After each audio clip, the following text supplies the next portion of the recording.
அரசியலில் முழு வெற்றி பெற பியூர் பாலிடிக்ஸ் பயிற்சி பட்டறை நேரடி மற்றும் இணைய வழி. Admission closes on February 21. வரலாற்று வாய்ப்பை தவறவிடாதீர்கள். 7338824242.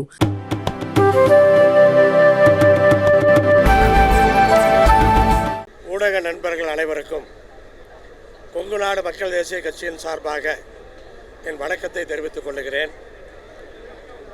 கொங்கு நாடு மக்கள் தேசிய கட்சியின் சார்பாக இன்று சமர்ப்பிக்கப்பட்ட நிதிநிலை அறிக்கையை வரவேற்கின்றேன்.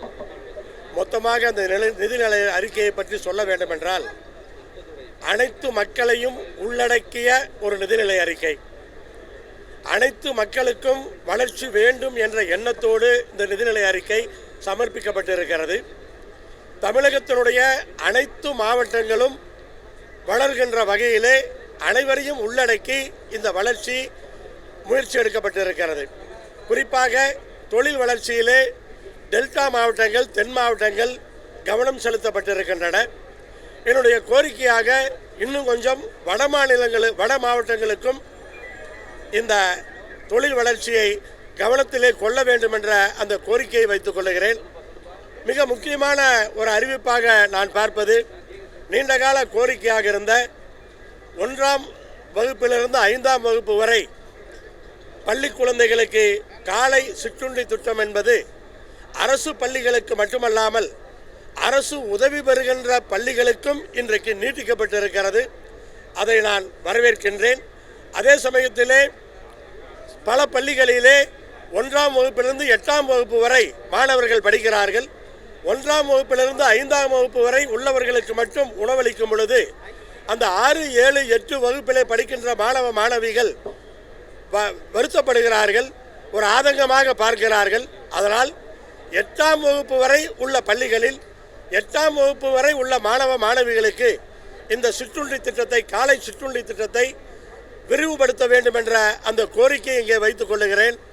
சென்னை, மதுரை போல கோயம்புத்தூருக்கு ஒரு மிகப்பெரிய நூலகம் அறிவிக்கப்பட்டிருக்கிறது.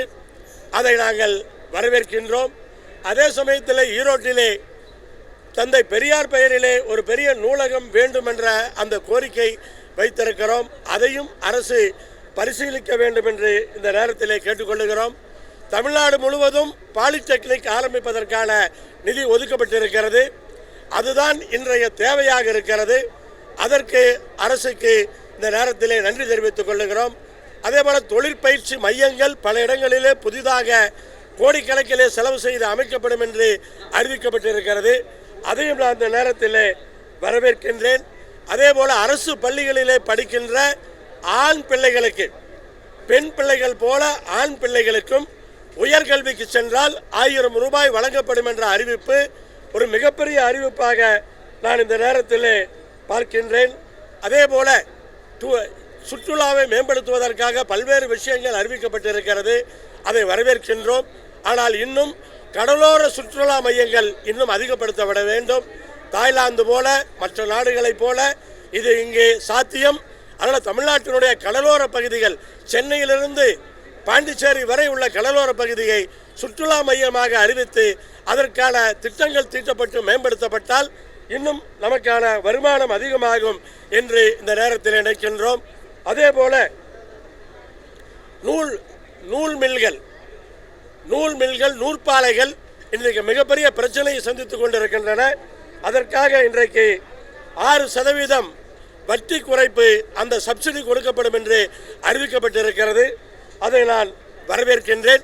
அதே போல பல்வேறு சிக்கல்களுக்கு இடையிலும், நிதி பற்றாக்குறையிலும் அந்த பற்றாக்குறையை மேலும் அதிகப்படுத்தாமல் இன்றைக்கு திறமையாக கையாண்டிருக்கிறார்கள். அதற்கு நிதியமைச்சரையும் தமிழக அரசையும் முதலமைச்சரையும் நான் பாராட்டுகின்றேன். நன்றி, வணக்கம்.